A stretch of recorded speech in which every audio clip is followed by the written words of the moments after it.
What do you think about the concept of universal basic income?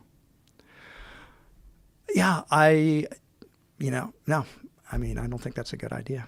But when you have a situation like a pandemic where so many people, through no fault of their own, are being forced out of work, they cannot work. That's a temporary situation. But isn't that a good argument for universal basic income, at least for a temporary situation? Well, when people are sick, they need to be taken care of. When they're healthy, they don't need to be taken care of. They need to stand on their own 2 feet. Right, but when you have a situation where they can't stand on their own 2 feet because they're literally not allowed to work, like California. I mean, California, they're right now shutting down restaurants that serve outside. Yeah, well, I mean, the alternative is not to shut down the economy. Yes. No, listen, I agree. But there's a lot of people that they get really hysterical about this, and they think this is the only way we're going to save people. There's a lot of people out there with terrible health, and they think that what we need to do is shut everything down, and that's the only way we're going to be safe. I was reading this woman's Twitter the other day. I just someone said something ridiculous, and I'm like, oh my God, I need to check this person out. And they were talking about, hey, I am ready to lock everything down for 5 weeks. I don't go outside. I stay away from everybody. I order my groceries delivered. I'm ready to lock down for 5 weeks. I'm like, this is the most simplistic and individual perception of this problem, that everyone should do what you're capable of doing. That most people can't do this if they have a fucking business. Mm-hmm. Like they can't, I'm ready to lock down for 5 weeks. Well, congratulations to you. But some guy who runs some figure out whatever store it is or whatever kind of business, they need to be there in order to be open, to stay alive. There's no other way to keep that business alive. They have rent, they have overhead, they have employees. Do you know the history of the 1918-1919 influenza epidemic? That's the worst pandemic that we know of in our modern history, and that's only 100 years ago. And 50 million people died worldwide. I mean, how many people died worldwide in COVID? A couple million at this point. And the population was 4 times greater then.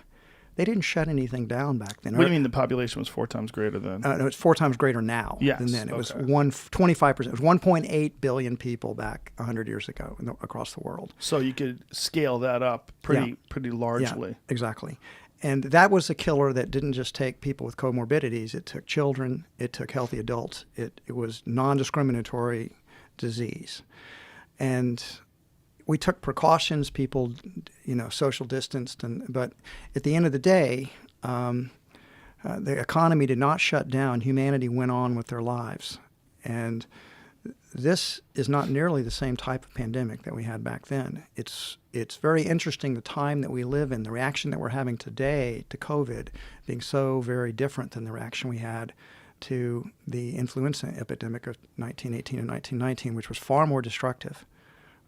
It's I don't know, it's just food for thought. It's very interesting. Well, what was the difference? What's the difference in the reaction of today versus the reaction from 1918? The reaction back then was individual responsibility to do what was necessary to protect yourself and your family.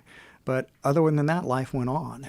And there was no governmental, not nearly the same level of... They had mask mandates, though, didn't they? If you go back and read about it, that not any kind of national type of mask mandate. Certain small communities did it. It was just all so much smaller in scale. I didn't even know they wore masks. We've been looking at it because we've been looking at a lot of photos from back in the day. It's kind of crazy to see. Because they did. Yeah. And, I mean, people were scared and they wanted to protect themselves and their family, and they did what they thought was necessary. Yeah.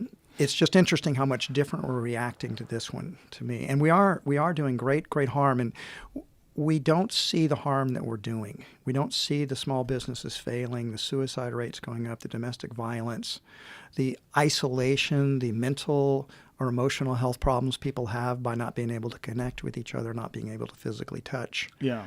The kids that are missing out in school and in person. That speaking as a man who was once a little boy, little boys need to play. They also need to connect. They can't just watch a screen. Yeah, kids. I've They need to be more interactive. In two their kids learning. in school right now, and it's soul sucking watching them stare at a laptop. Yeah. And then I sat in my daughter's room once and watched the teacher teach the class, and Jesus Christ, this lady could have not been less motivated. It was horrible to watch. Yeah. Motivating or motivated. They're lazy. Well, hopefully these vaccinations are going to be as effective as they're reporting and will not have side effects, and that a year from now this will be in the rearview mirror.